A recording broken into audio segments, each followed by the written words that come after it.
Alors généralement, ce qui va se passer quand tu vas préparer ton exposition, c'est que tu vas avoir une certaine croyance. Donc par rapport à l'action que tu t'entreprends à faire, donc pour toi aborder l'inconnu, euh, tac, donc ça je vais le mettre juste ici.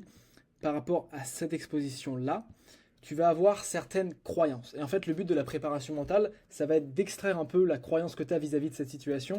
Donc, mettons, là, typiquement, la croyance que tu as vis-à-vis de l'inconnu.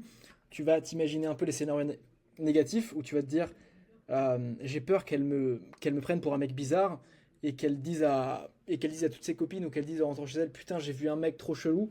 Ça fera. Genre, ça, c'est un peu le scénario qui ferait que tu te sentirais vraiment, vraiment mal. Je veux que tu prennes cette croyance et que tu l'extrais vraiment de ta tête et que tu fasses du journaling avec, donc que tu l'écrives, et qu'ensuite, dès que tu as mis sur papier cette croyance, je veux que tu la remettes en question. Et c'est super important que tu la remettes en question, du coup, avant que tu passes à l'action, pour déjà avoir une sorte de... pour avoir un minimum d'avance par rapport à... tout simplement pour être prêt avant de passer à l'action. Typiquement, je veux que tu remettes en question cette croyance en te disant si je passe à l'action, est-ce que c'est vraiment ça ce qui va se passer? Genre, est-ce qu'elle va vraiment. Comment dire? En fait, je veux vraiment, mec, que tu challenges ta croyance. Parce qu'aujourd'hui, si cette croyance est là, c'est parce qu'elle a jamais été challengée. C'est parce que, genre, dès que tu as envie justement de passer à l'action et d'aborder l'inconnu, tu as directement cette croyance qui pop, comme une croyance automatique en fait. Et comme tu l'as pas remise en question avant, et ben elle a juste pris l'habitude d'être automatique et de tout le temps s'activer.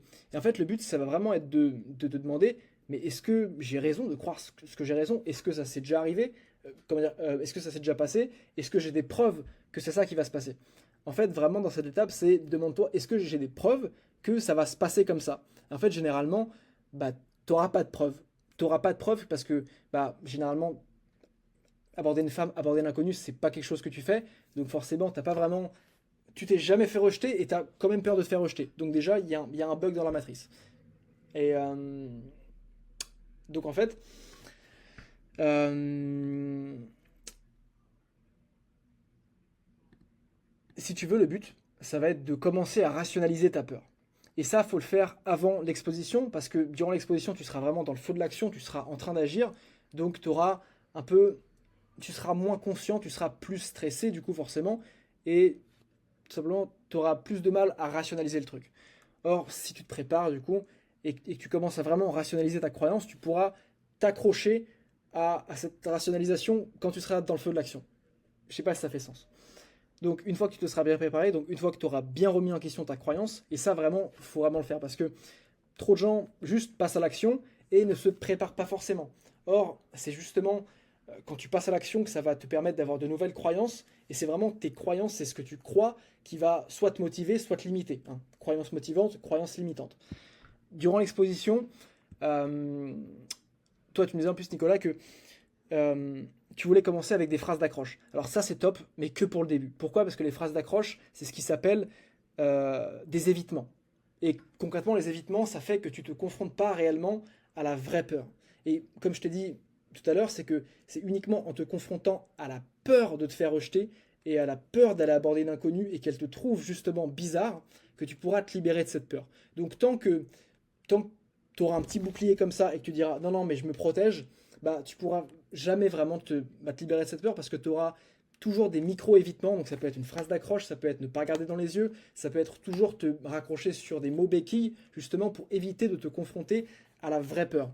Or, tu l'auras compris, si tu veux vraiment te libérer de ta peur, il va falloir que tu que ailles sous le lit et que tu te rends compte que bah il n'y a pas vraiment de monstre sous le lit et que le feu ça brûle pas. Voilà. Une fois que tu seras passé à l'action, justement, c'est super important qu'on fasse la reprogrammation. Et tout simplement, qu'est-ce que c'est la reprogrammation? C'est que avant que tu passes à l'action, tu avais des croyances limitantes et maintenant, tu es passé à l'action, tu t'es prouvé à toi-même que tu étais capable de faire ce qui te faisait peur. Donc, tu reprogrammes ta croyance. Donc, tu changes ta croyance limitante en croyance motivante. Concrètement, il va falloir que tu te génères, que tu t'inventes une nouvelle croyance, mais qui sera pour le coup motivante. Donc, je répète, avant, tu avais une croyance limitante qui était non, mais si je lui parle, elle va me trouver bizarre. Donc ça te limitait, ça t'empêchait de passer à l'action. Quand tu seras passé à l'action, Je veux que tu te crées une nouvelle croyance qui sera motivante. Donc, euh, tu vois, moi, je sais très bien, une de mes croyances motivantes, c'est je m'en bats les couilles, j'y vais.